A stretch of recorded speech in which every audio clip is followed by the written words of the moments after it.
Good afternoon from Kenosha Pass.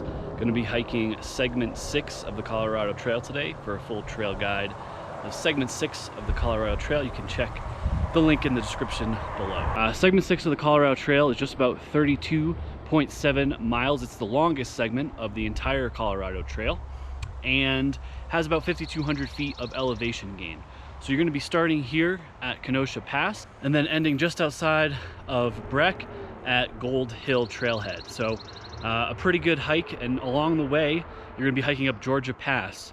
So unlike the first 5 segments of the trail, which melt out pretty early, segment 6 is really the first one you're dealing with that has a lot of high alpine conditions. And so you're going to run into snow even late into June, early into July, depending on the season. So just be prepared for that, and we'll certainly show you those along the way.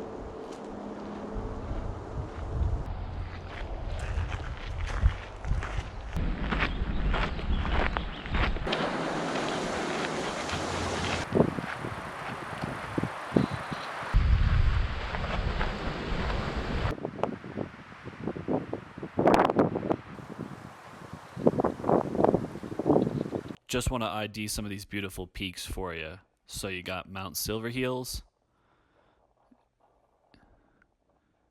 Jefferson Hill, you got Bald Mountain, and then you got Mount Guyot. Just beautiful views on much of this segment, but just a mile in, you get the views I just showed you. So prepare your eyeballs accordingly.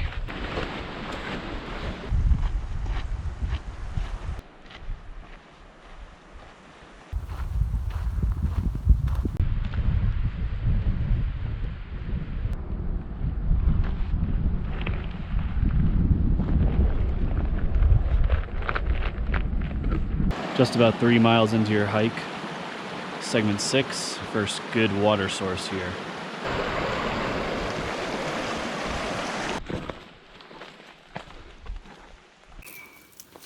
It's like tons of moths, something, butterflies everywhere.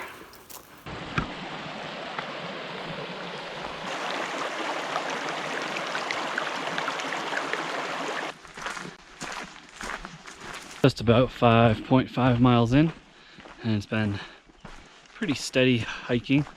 The beginning was much more exposed and open, and last mile or so we've been in these aspen groves on and off, which has been a nice reprieve from the afternoon sun. You do pass a handful of junctions along the way, but they're pretty straightforward, with the Colorado Trail marker being very obvious, so I didn't show them. But just be aware of that if you're hiking in early hours or at night or something.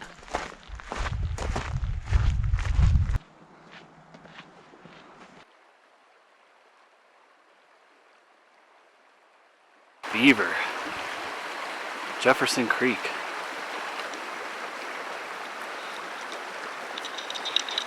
Right after Jefferson Creek, you're gonna reach another junction, and you're gonna bang a right to stay on the Colorado Trail and join the Jefferson Trail. A left shortly after for this sign here to head up to Georgia Pass. From mile 6 to just about 12.3, you have a pretty consistent uphill climb, and you gain about 2,000 feet in that span. So yeah, just expect to be breathing heavy, which I'm already doing.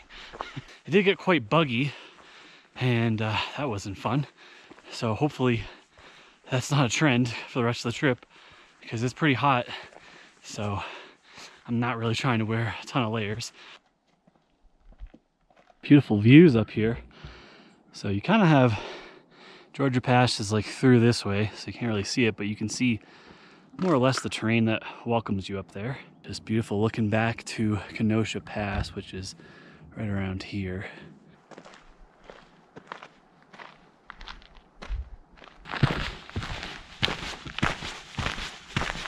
Another small little water source right here around mile 9. What's really interesting, you can look on the bottom of these trees here, and they're all kind of like this, and you can tell how high the snow gets because all of the bottoms are dead, and then all of the tops are perfectly healthy. So the snow must just suffocate out these bottom portions and let the top of the tree keep living. Right around 10.3 miles into the segment, and you're gonna start to leave the tree line behind.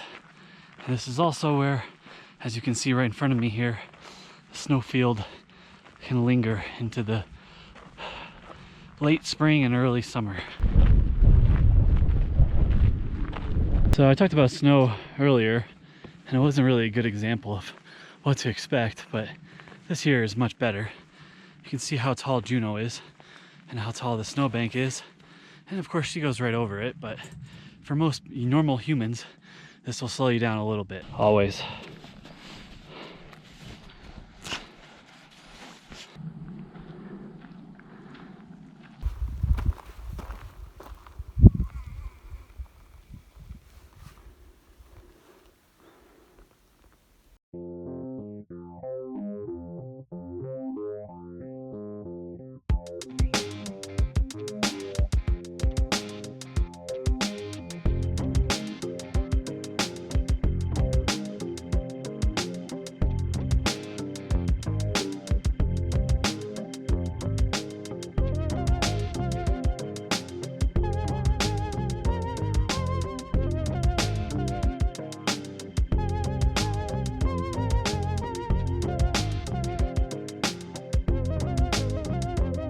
Right around 11 miles, you're going to reach this trail junction, and if you take a left here, or take this trail I should say, there is a source of water that's just about 0.2 miles down the little sloped hill. So you can see Jackie going back up to where we came, and then the main trail just goes right up there.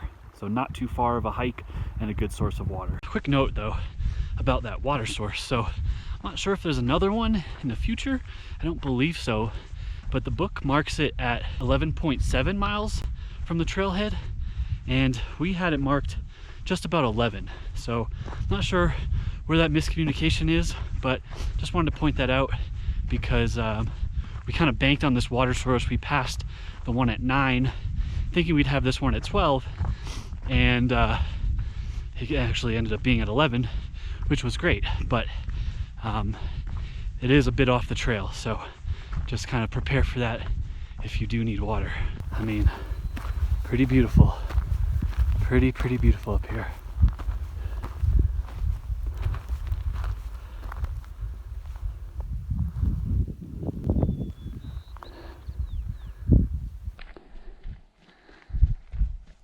Just breathtaking views up here.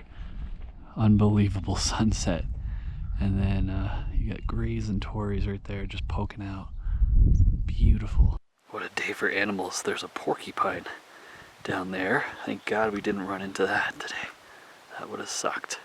Juno would have stuck her head right into his quills. Crossing this Jeep road here, and the sunset is just, I mean, it's just amazing. But this will be a great place to start looking for camp spots if you're looking to settle down for the night like we are. And we're gonna just bunker down here for the night. Just about 12 miles today, but we'll check in with you tomorrow morning. Morning from day 2. All packed up our campsite and just got this beautiful sunrise.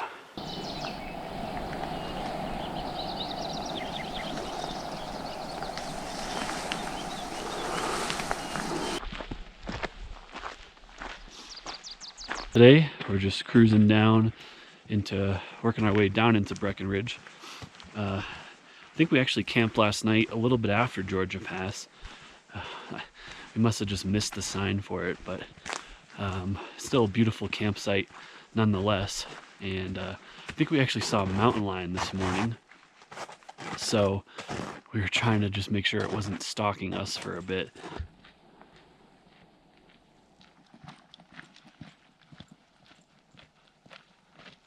Jackie and I had a little brain fart here because we saw this, we were like, oh crap, we're on the wrong trail. But they actually share a trail with each other for about 300 and something miles. So if you see the Continental Divide trail marker right around 15.4 miles as you cross this old ATV road here, don't fret because you are in the right place. If you get to like the I don't know, 13 mile marker or 14 mile marker, you'll have plenty of pretty good spots along the trail to camp after you head down Georgia Pass.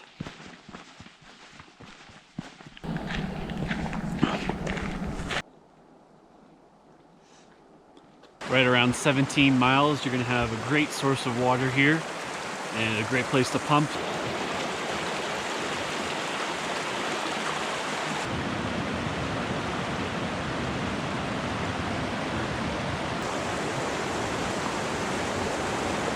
Once you cross the Swan River, you're going to take a right on this road here, and then shortly after, barely 50 feet, you're going to rejoin the Colorado Trail right here.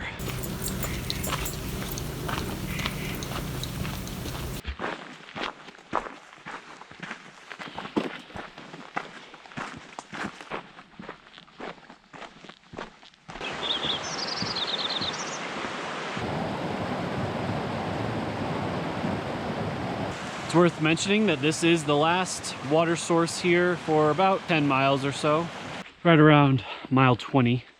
And from this point to like 22 is your next biggest climb of the section. You're going to gain about 1,000 feet, and it's your last biggest climb of the section as well. Whew, working up these steep switchbacks here, and this is kind of more or less where we came from. So we kind of camped right over that hump there and looking down to the trail. It's very wide and easy to follow. It's just steep. Tough climb, but we made it up. Just about topped out this climb, which I really feel is the hardest of the trail so far, the whole Colorado Trail. And right next to Keystone Resort.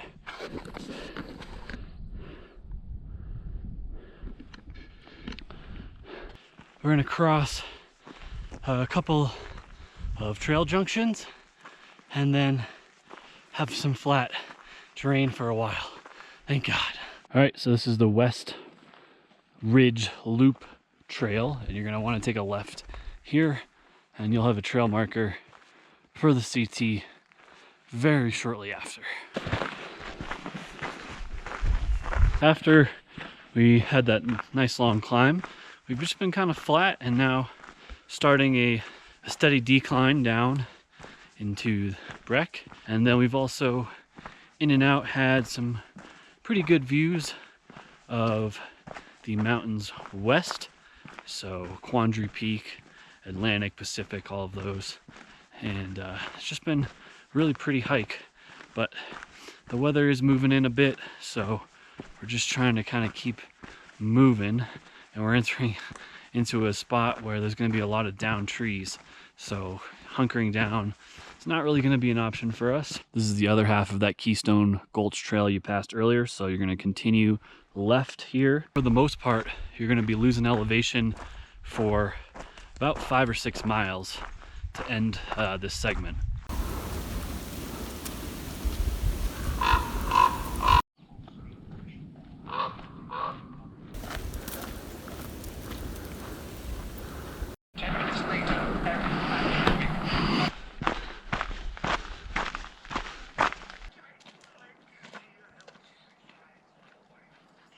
I will say that this segment is kind of odd in the sense that the last water source is around 29 miles and the segment ends at 32. For us, we were kind of thinking about breaking this into 3 days just to enjoy it, but the way that it broke out, it just doesn't really make that much sense because we'd have to be camping either 3 miles from the trailhead, which is kind of silly, or somewhere that doesn't have a water source.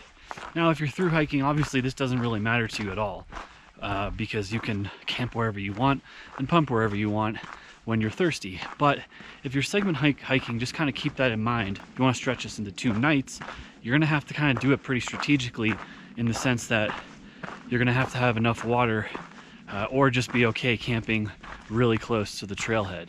The other thing is that Breck is very much a developed town. So although you'll be hiking, you know, of course on the trail, you're going to be somewhat close to neighborhoods at the end as well.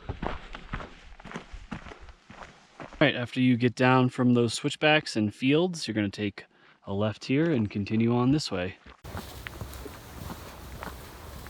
Even with the moody clouds over them, the 10-mile range is just so beautiful on this segment, and you really just get so much of it. Once again, the end of a segment, the weather is going south on us. If you watch segment 5, you know it ended pretty poorly, and we're getting a mix of rain and grapple right now, and we still have about 6 miles to go, so that's exciting.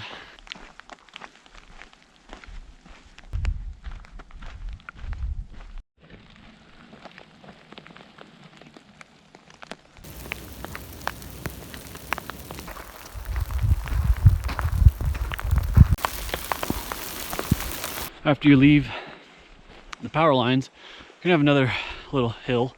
For me, right now, it felt like climbing the Empire State Building. I don't know if it's 20 miles on the day or I'm just dead, but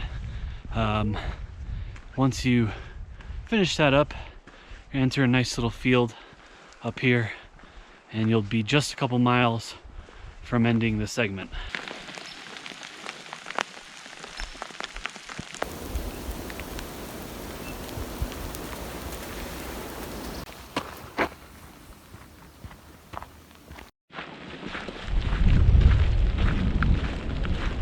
Our streak of good weather really just continues here, and anyway, we're gonna be wrapping up this segment pretty soon. So you can actually see my car right there, and that's where segment 7 starts. So basically we're gonna go switch back down this and then through the neighborhood, cross that highway, and then come back to segment 7 there. Overall, I would say that the first half of segment 6 of the Colorado Trail is like amazing with everything. It has great water, it has great views, tons of camping options, and as you get closer and closer to Breck, the resources really dwindle. Sources of water are hard to come by, good camping spots are harder to come by, and overall the experience is just kind of like off for what you're doing. I mean, especially if you're through hiking and you're expecting to, you know, hike through this entire state, and you end up in like a little neighborhood. It's just kind of a little bad taste in my mouth. Maybe people won't care, but overall, I mean, easily the hardest section so far, just because of all the miles, and also the most beautiful without a doubt. Once you get off that hill, stay to the right of these condos here, and you'll see a little bridge that you're going to want to cross. Once you cross that bridge, you're going to want to cross the road here, and from there it's really a short distance to the start of segment 7. If you did, for whatever reason, want to park your car, you could park it right here instead of going to the official end of the segment. No one's going to judge you. Jackie just made a good point.